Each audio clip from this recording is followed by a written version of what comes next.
Bonjour Élise, Salut Nico. merci d'avoir répondu présente pour cette rubrique Les rencontres du sexo. Merci pour ton invitation. Avec plaisir. Quelle est ton activité? Alors moi, je suis kinésiologue holistique. Mhm. Je suis accompagnante en décodage biologique, qui est toute en fait la symbolique des mots du corps. Je propose aussi des séances énergétiques, des libérations karmiques principalement, et j'accompagne des enfants sur des défis de comportement, d'apprentissage, troubles de déficit de l'attention, concentration, tous les défis, les challenges que les enfants peuvent bien avoir, je les accompagne. Peut-être expliquer ce que c'est la kinésiologie dans un premier temps. On va voir les Oui. différentes phases, approches que tu as parlé. Ouais. Alors la kinésiologie, c'est une technique en fait qui permet de se connecter à l'énergie vitale des personnes et d'avoir accès à la source profonde des blocages. On va considérer en fait que le corps garde en mémoire toutes les mémoires. Et toutes les mémoires, c'est vraiment sur tous les niveaux de l'être. Alors on va pouvoir avoir accès à de l'information sur les mémoires spirituelles, karmiques, l'âme portant elle. On va avoir accès ou la possibilité d'avoir accès aux mémoires transgénérationnelles, ce qu'on appelle aussi les loyautés familiales invisibles, avec nos ancêtres. Alors même si on n'a jamais rencontré nos ancêtres, la kinésiologie pourrait nous amener accès à cette information-là. De l'information autour de l'histoire de naissance. Qu'est-ce qui s'est passé autour de notre naissance qui pourrait vibrer avec ce qu'on vit là en ce moment? Et puis de l'info au niveau énergétique. La kinésiologie, c'est vraiment un outil extrêmement puissant. Ce n'est pas de la médiumnité. On reçoit pas de l'information, on canalise pas l'information. C'est vraiment, on questionne le corps et le corps répond à l'information, aux questions via un test spécifique. Et souvent, il répond quand il y a une zone de stress. C'est là qu'on va aller explorer. En fait. Et quand tu testes le corps qui te répond, après moi je connais la kinésiologie, Oui. j'ai déjà fait des séances, mais du coup c'est avec le toucher du corps, c'est ça? Alors, tu as plusieurs techniques. Ouais. Tu as la technique du test musculaire, directement corps à corps. Voilà. Moi, j'utilise une technique que j'ai appris au Québec, qui est la kinésiologie holistique. On l'appelle aussi énergétique ou intuitive. Et en fait, moi, ce sont mes doigts qui sont codés. Et donc, en fait, c'est la même chose. Les doigts vont répondre. Mes doigts vont tomber, vont dire, tiens, c'est ici qu'il y a l'information. Donc, j'ai des gros classeurs d'informations. Et tes doigts, tu les balayes à distance du corps dans différentes zones ou c'est uniquement en voyant la personne? Ouais, en voyant la personne dans cette reliance énergétique. Dans ce côté, on est tous reliés, connectés. Et après, c'est ça. Je ramène à la conscience, donc je donne des mots, des phrases. Moi, j'appelle ça les clés d'accès de l'inconscient. C'est-à-dire que les mots, les phrases sont pas toujours collés avec la réalité du vécu de la personne, mais ça fait rappeler, tiens, ça me fait penser à ça.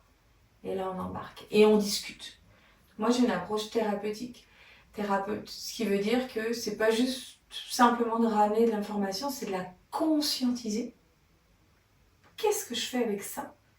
Qu'est-ce que ça me donne comme information sur mon chemin de travail personnel de transformation? Donc c'est un outil, la kinésiologie est un de mes outils dans l'accompagnement, mais je reviens toujours dans je redeviens souverain de ma transformation. Donc qu'est-ce que je fais avec tout ça? Ensuite, tu avais parlé, il me semble, de nettoyage énergétique. Oui, je travaille plutôt en libération karmique. C'est-à-dire que... Peut-être déjà préciser ce que c'est le karmique. Oui, c'est ça. Le karmique, c'est... je fais la version courte du karmique, mais c'est d'aller considérer que, si on a cette sensibilité-là, bien sûr, mais que l'âme pourrait avoir vécu différentes incarnations, donc différentes expériences de vie.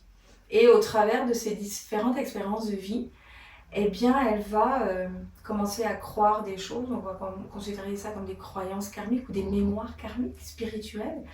Et moi, je travaille beaucoup sur le principe des contrats et des dettes, donc des engagements karmiques. Donc, dans nos autres incarnations, on aurait pu décider pour nous un certain nombre de choses. Et ces choses-là, basées sur notre vécu, pourraient venir bloquer les nouvelles expériences dans notre incarnation actuelle.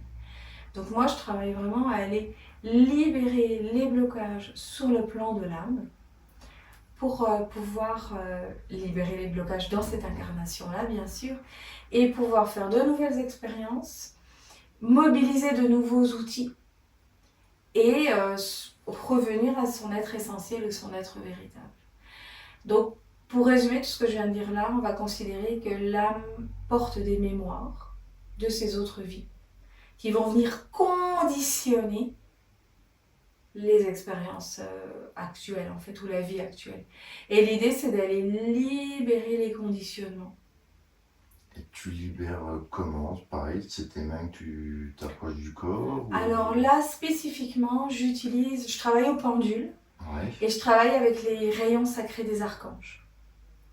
Alors les personnes sont sur table et on va demander les libérations. Donc il y a tout un protocole où c'est qu'on va demander à aller libérer les contrats, les dettes. On peut avoir des contrats par exemple de chasteté. Si on revient dans le thème, thème de la sexualité, il pourrait y avoir éventuellement des contrats de couple. Je m'engage à... un contrat, c'est une promesse, un engagement, une alliance. Puis on va prendre une promesse de couple avec une autre âme. Voilà, tu vois. Je vais t'aimer à l'éternité. C'est ça. Comme ça ou... Ce qui peut bloquer dans l'autre vie, si tu n'es pas incarné en même temps que l'autre âme, mais tu peux avoir de la difficulté à rencontrer ou avoir un couple et dans une relation de couple satisfaisante, tu vois. Ou tu pourrais prendre un contrat de couple qui est « je ne serai plus jamais en relation de couple », tu vois. Alors l'idée c'est d'aller répéter des phrases dans le protocole de « je demande à libérer, dissoudre toutes les promesses, les engagements de couple que j'aurais pu prendre dans cette incarnation ou dans les autres ». Et une fois qu'on a demandé, on va aller demander aux archanges, on va mobiliser un certain nombre d'archanges. Il y en a combien? Alors, moi je travaille avec 7 archanges, mais il y en a beaucoup plus en fait, anges, archanges. Puis on travaille aussi avec tous les êtres de lumière en fait. Mais moi spécifiquement avec 7 et principalement avec l'archange Michael et son rayon bleu. Parce que le rayon bleu, ce qu'il va faire, c'est qu'il va venir couper et arrêter toutes les énergies qui viennent de l'extérieur qui ne sont pas bénéfiques pour nous. Tout ce qui est erroné, néfaste, principalement l'archange Michael. Bon, en vrai avec plein là, mais donc voilà. Et puis l'idée en fait c'est ça se passe vraiment, les libérations se passent dans le corps physique, dans le corps émotionnel, dans le corps mental. Puis mes clients vont ressentir donc dans le corps physique où ils vont avoir des images, des pensées, ils vont entendre des choses. Et après j'accompagne les libérations avec le pendule, le soutien des archanges et l'énergie Reiki. Okay. C'est vraiment chouette. C'est une autre approche, c'est plus... comment je pourrais dire ça? On est vraiment dans l'énergétique là pour le coup. L'idée c'est pas de mentaliser. Quand Kinésio, on est un peu plus dans je veux comprendre, je veux permettre aux personnes de comprendre ce qui se passe. Après, aujourd'hui, ce que tu me dis, ça me parle. Ouais. Il y aurait plus de 10 ans en arrière, j'étais très cartésien, élevé catholique, pratiquant, petite communion, grande communion, tout ça. Et du coup, j'y allais, mais sans grande conviction.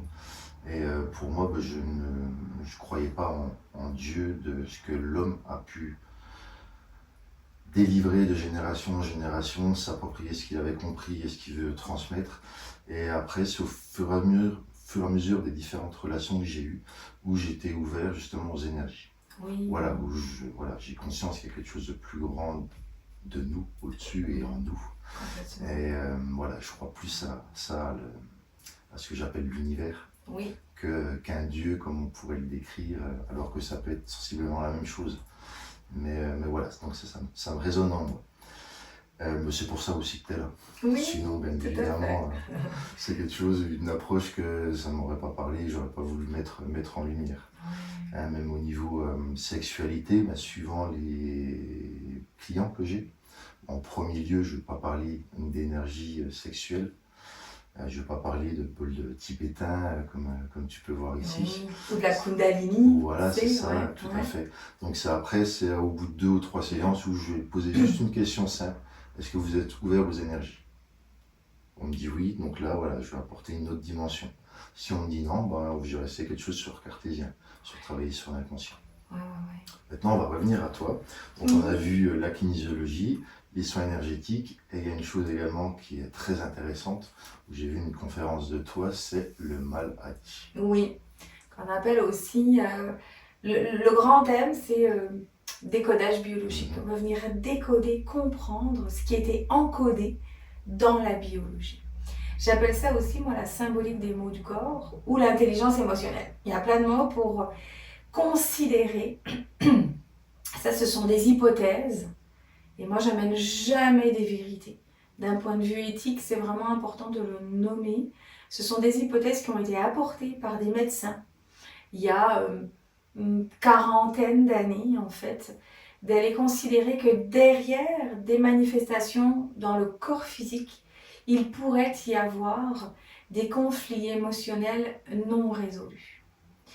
Et face à ces conflits émotionnels non résolus, qui sont souffrants, qui prennent beaucoup de place, pour lesquels on ressent de l'impuissance, on se sent isolé, on ne sait pas comment faire, à un moment donné, peut-être, le cerveau va prendre le relais et il va lui dire, tiens, si je trouve la solution pour la personne, elle se sort de son problème. Et le seul endroit où le cerveau a la possibilité de trouver la solution, c'est dans le corps physique. Donc je vais aller considérer, et je vais ouvrir ces pistes-là avec mes clients, que derrière des migraines, derrière de l'eczéma, derrière des enjeux de fertilité, derrière des enjeux reliés à la sexualité, il pourrait y avoir des histoires, il pourrait y avoir des conflits émotionnels qui nous appartiennent à nous dans notre vie à nous, mais qui pourraient éventuellement rentrer en résonance avec nos ancêtres, éventuellement notre histoire de naissance, éventuellement notre histoire karmique, et un déséquilibre énergétique, pourquoi pas. C'est pour ça que moi je le regarde toujours d'une manière holistique, globale, sur tous les niveaux de l'être. Parce que je ne néglige pas le fait qu'on est tous interreliés, interconnectés. En fait. Ah, tout à fait. Même si ça appartient à la personne, dans son histoire, dans le ici et maintenant, ça se peut que quand ça bloque la libération, il faille aller regarder un petit peu plus haut. J'appelle ça comme ça, un petit peu plus haut. Donc c'est ce que j'offre à mes clients. Et puis, c'est tout à fait adapté à les personnes que tu rencontres, dans le sens où on peut poser un regard aussi différent sur les enjeux reliés à la sexualité. Aux problématiques. Ça, on y viendra jusqu'à la fin. On va déjà faire le panel de ton activité. Voilà. Les enfants. Oui, les enfants, c'est vraiment mon gros coup de cœur, en fait, en termes d'accompagnement. Dans le sens où c'est un service que j'offre qui fait du sens avec le décodage biologique. C'est-à-dire qu'on va aller considérer que derrière un comportement, une difficulté, il pourrait y avoir un programme, et autour de l'histoire de naissance aussi. Donc c'est quand les parents viennent me rencontrer pour des défis pour leurs enfants, ce qu'on fait, c'est qu'on va aller regarder le défi. Imaginons s'il y a un enjeu au niveau de l'hyperactivité. Moi, j'ai des grilles de lecture, puis l'idée, c'est d'aller voir qu'est-ce qui s'est passé autour de la naissance, qui a été enregistré dans le cerveau du bébé, et qu'il faut bouger, il faut être actif. Et là, on va aller chercher des histoires de mort, par exemple. Est-ce qu'il y a eu des bébés morts avant la naissance de cet enfant ? Est-ce qu'il y a eu la peur que cet enfant meure, et inconsciemment, la mère demande à ce qu'il bouge pour être rassurée. Donc, il y a plein de grilles de lecture, mais mon travail à moi, c'est vraiment d'aller chercher ce que j'appelle le programme qui fait sens derrière un comportement. Pourquoi il faut se comporter comme ça ? À quel stress ça pourrait bien répondre ? Et c'est assez extraordinaire dans le sens où, puisqu'on va considérer que c'est un programme, si on explique au cerveau que ce programme n'appartient pas à l'enfant, ou qu'il n'est plus utile, qu'il n'est plus en danger de mort, ça lâche. Et c'est merveilleux. Et comment tu travailles? Juste avec les enfants, les parents? Je travaille principalement avec les parents, parce que c'est les parents qui savent ce qui s'est passé autour de la naissance de l'enfant. Et mon travail, c'est d'aller en exploration avec ma connaissance de tiens, tel comportement pourrait être lié à telle ou telle histoire, événement, situation. On cherche l'événement source et on travaille la déprogrammation. Donc on écrit un texte de déprogrammation que le parent va lire à l'enfant au niveau de son cerveau automatique. Et donc on envoie une nouvelle information pour libérer. Ouais, c'est vraiment chouette. Et sur ces 4 approches, bon, on sent un petit accent, donc on sent d'où tu viens un petit peu. Qu'est-ce qui t'a amené à proposer ça? Quel est ton parcours? Ouais, moi je me suis formée en psychologie et en éducation spécialisée. Donc j'ai travaillé à peu près une vingtaine d'années comme intervenante psychosociale au Québec, travailleuse sociale.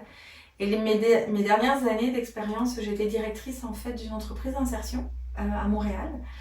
Et alors j'avais vraiment cette envie de travailler avec l'humain et de proposer en fait d'autres alternatives en fait. Alors tranquillement, j'ai décidé de mettre de côté ce que je faisais précédemment, qui m'aide beaucoup parce que j'ai appris toute la dynamique relationnelle, développer cette capacité d'écoute active, le contact relationnel, mais j'avais envie d'amener dans l'accompagnement de l'humain mes lectures plus holistiques, plus spirituelles, ce que je faisais dans ma vie personnelle en fait. Okay. Et donc c'est vraiment ce switch que j'ai fait tranquillement à me dire je veux vraiment être alignée dans mon offre à l'autre. Parce que sur cette partie énergétique, holistique, à partir de quel âge tu as été vraiment assez tôt, autour de 18 ans. Donc quand je me formais en psychologie, je me suis formée en massage, modelage corporel. Ouais. Et j'avais déjà vraiment cet intérêt pour considérer qu'on n'est pas juste matière, on n'est pas juste cerveau, mental, il y a autre chose en fait. Alors je me suis formée à ça. J'avais vraiment cette ouverture sur tout ce qui était naturopathie aussi, bien-être par les plantes. Et je comprenais déjà que derrière les mots du corps, il y avait autre chose. Donc je le faisais plutôt dans ma vie perso, beaucoup de lectures, conférences, tout ça. Puis sur les dernières années, c'était comme un appel, tu sais, on pourrait même appeler ça un appel d'âme. Il fallait absolument que j'aille là. Et en fait, ça me passionne et ça me nourrit. Et je trouve ça chouette de pouvoir le faire dans sa vie pro, en fait. Je pense que tu valides. C'est ça, exactement. Ouais, comme j'aime dire, on ne fait pas notre activité sur des activités d'accompagnement pour rien. Ouais. C'est qu'à un moment donné, ça nous a appelés ou on s'en est servi justement pour pouvoir évoluer, Ouais. ce qui a été mon cas. Et donc du coup, voilà, ça nourrit de pouvoir justement accompagner des personnes à aller vers un mieux-être. Tout à fait. Et justement, pour les accompagner vers un mieux-être, d'après toi, sur les dysfonctionnements sexuels des hommes et des femmes, d'où ça pourrait venir? Oui.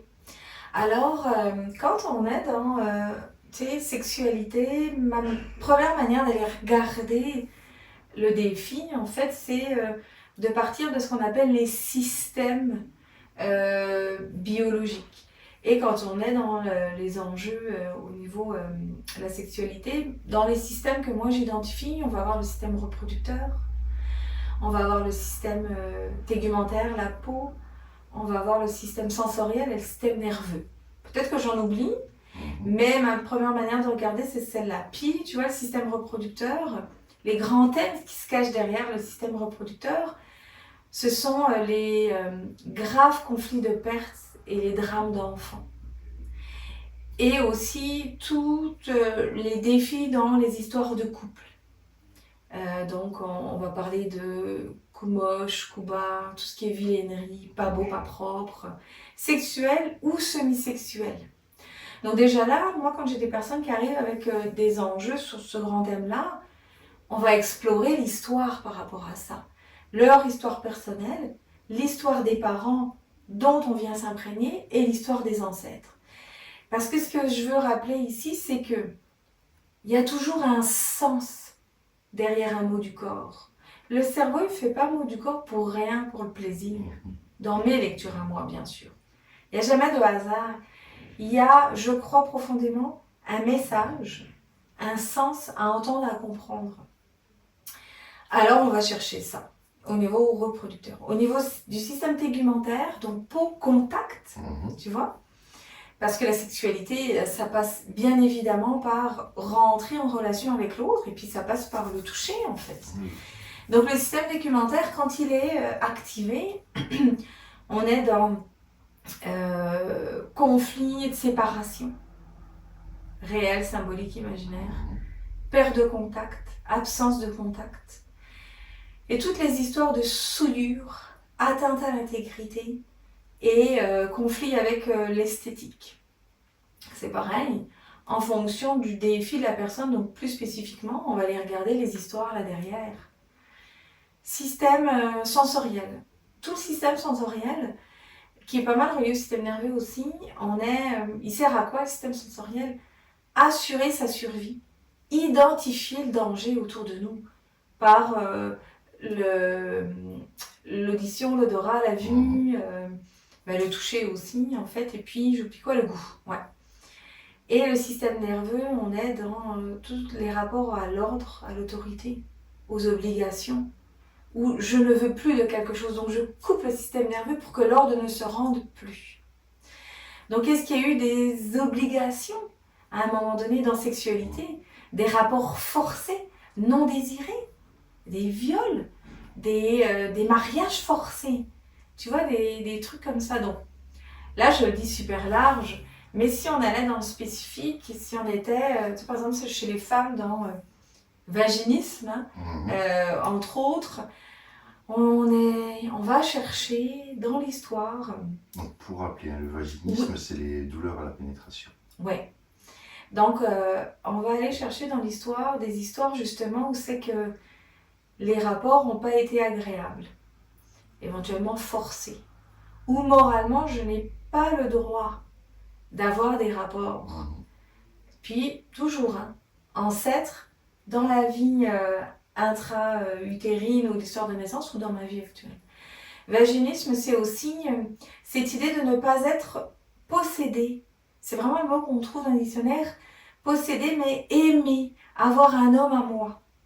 Tu vois? Alors, quand j'ai des personnes qui viennent me voir sur ce thème-là, ce que je sais aussi, c'est que vaginisme, ça c'est une petite spécificité en symbolique des mots du corps, puis je rentre pas trop là-dedans, mais on est, tout ce qui est inflammation, tout ce qui est éventuellement douloureux, on est dans ce qu'on appelle la phase de réparation. Et donc moi, les femmes qui viennent avec vaginisme, je leur demande comment ça se passe en ce moment avec l'homme qui est là, parce qu'habituellement, c'est la relation actuelle qui va venir réparer toutes les relations précédentes qui n'étaient pas épanouissantes, pour lesquelles je ne m'autorisais pas le plaisir, je ne m'autorisais pas d'aller dans mon épanouissement sexuel. Et donc on cherche les histoires du passé qui n'étaient pas agréables. Et la histoire actuelle, habituellement, elle vient réparer ça. Donc ça prend vaginisme pour réparer. Je ne rentre pas trop dans les détails de tout ce qu'on appelle le système des virus et des microbes qui viennent réparer. C'est trop technique, je pense, pour aujourd'hui. Donc, mais il y a quand même une logique qui est là. Et puis, pour la petite anecdote, j'avais une cliente en fait qui était en vaginisme et qui me dit « Mais Élise, moi j'ai pas de partenaire en ce moment, donc je fais pas le lien. » Et je lui ai posé la question qui est un petit peu personnelle, qui était « Mais est-ce qu'en ce moment tu t'autorises un plaisir personnel en fait ?» C'est-à-dire, on va dans se caresser, se masturber, et elle me dit « Ben oui ». Et elle me dit « Je me l'autorise dernièrement et ça me fait du bien, je suis bien, je me sens alignée. » Alors je lui dis bah, tu répares en fait, tu t'autorises cet espace. Elle est déjà sur une bonne voie, parce que bien souvent, le vaginisme, même seul, il y a des difficultés. Mais là, donc, du coup, c'est qu'elle était vraiment sur une voie de guérison, et puis elle n'avait plus qu'à avoir ce lâcher prise avec le futur partenaire. Complètement. Puis quand on est dans le vaginisme, ce qui est compliqué, c'est qu'en fait, dans ce que je viens de nommer, on est en train de réparer des conflits antérieurs. Et le vaginisme empêche justement la pénétration. Donc l'idée, moi quand j'accompagne mes clientes, c'est d'essayer de ne pas faire de conflit émotionnel sur le fait qu'en ce moment elle ne peut pas avoir de rapport avec son partenaire. C'est tout le travail que moi j'appelle le blocage à l'auto-guérison. Encore une fois, c'est technique, mais c'est toute la singularité de cette approche-là. C'est qu'on le voit sur tous les plans, et aussi le plan de tiens, ça bloque même si je suis en train de réparer. Et il y a des raisons. Et là où ça rejoint mon approche, c'est justement sur accueillir avec bienveillance. Oui. Voilà, ne pas lutter, parce qu'en tant qu'humain, quand on a une problématique, on va soit lutter contre, ou soit l'ignorer. Ouais. Et en fait, dans les deux cas, on s'éloigne de soi. Et l'idée, c'est vraiment d'accueillir avec bienveillance, dire ok, c'est ainsi, mais c'est pas pour autant que ça va m'empêcher de continuer à vivre. Oui. Donc c'est de pouvoir se grandir intérieurement en allant en direction de nos valeurs et d'aller vraiment travailler, faire des actions en direction de nos valeurs pour continuer à s'élever intérieurement, pour être un peu plus aligné à soi. Et également, tout à l'heure tu parlais des 5 sens. Et également j'ai des exercices là-dessus, de pleine conscience, vraiment d'être connecté à ces 5 sens pour être moins dans le mental, moins dans le système nerveux, comme tu disais, et plus se rapproprier son corps, plus être connecté à son corps. Et dans le cœur. Tout à fait, dans le cœur, la respiration, ce qui peut se passer ici, le contact de notre corps avec la matière. Et puis également, dans le vaginisme, pour les femmes, c'est également de faire ami avec leur vagin. De vraiment prendre le temps de faire connaissance, d'aller s'explorer extérieurement et intérieurement, sans être dans la recherche de plaisir, mais plus pour se rapproprier son corps. Ouais, d'aller à la rencontre de soi, en fait, dans son intégrité, sa totalité.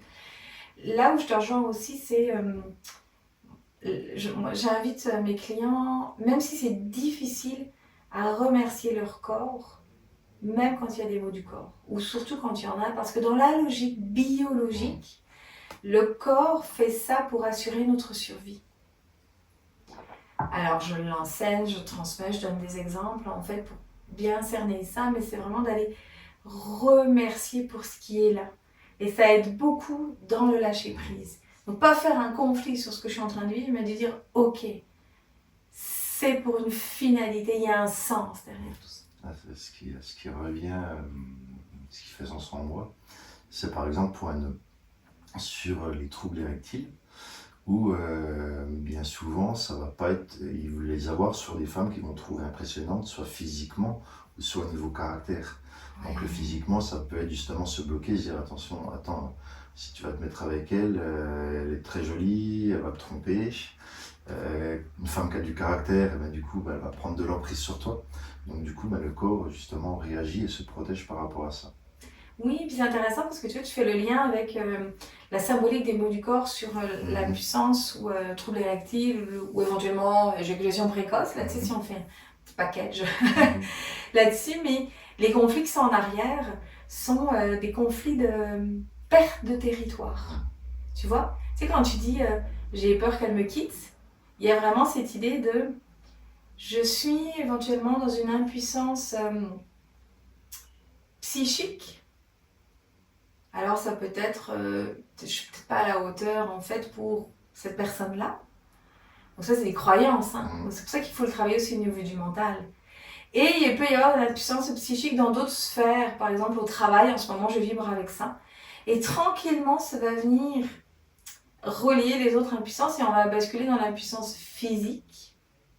Et on va aller sur les troubles érectiles, pourquoi pas. Donc on est vraiment dans cette notion de perte de territoire. De perte de ma puissance dans mon territoire. Et le territoire pour le cerveau, c'est tout ce qu'on dit mon mamie. J'ai peur de perdre ma femme. Tu vois? Donc ça, c'est un premier conflit quand on est dans l'impuissance au sens large. Le deuxième qui est là, puis ils peuvent être reliés. En fait, les deux, c'est un conflit de séparation. Peur, perte, toute la notion de séparation, perte de contact. Et là, ce qu'on voit dans la littérature sur l'impuissance sexuelle, c'est vraiment perte de contact, tu sais, pénis-vagin. Mais après, perte de contact avec ma femme, mon partenaire, en fait, ma partenaire ou mon partenaire. Et là, c'est intéressant d'aller explorer dans l'histoire, elle est où la perte de contact, en fait?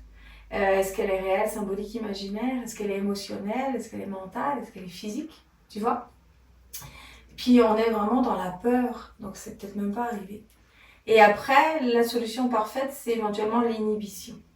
D'où, j'arrive pas à être en érection, ou. Et là, je n'ignore jamais l'histoire des ancêtres et l'histoire des parents. Parce qu'à un moment donné, les parents n'étaient plus en contact, qui est devenu un programme parfait pour l'enfant, tu vois, ou les ancêtres.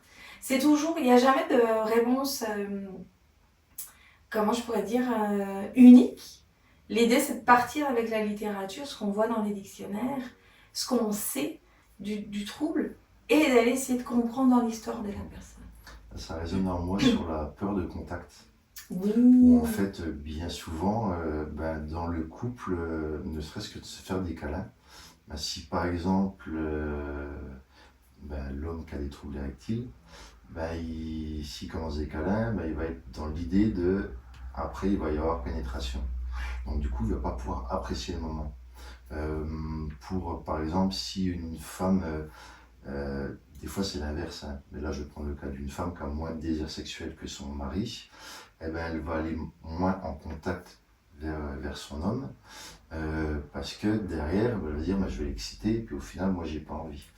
Et en fait, pour aller au-delà de cette peur de contact, c'est de poser le cadre. C'est-à-dire, là, maintenant, j'ai envie de te faire un câlin, mais j'ai pas envie d'acte sexuel pénétratif derrière.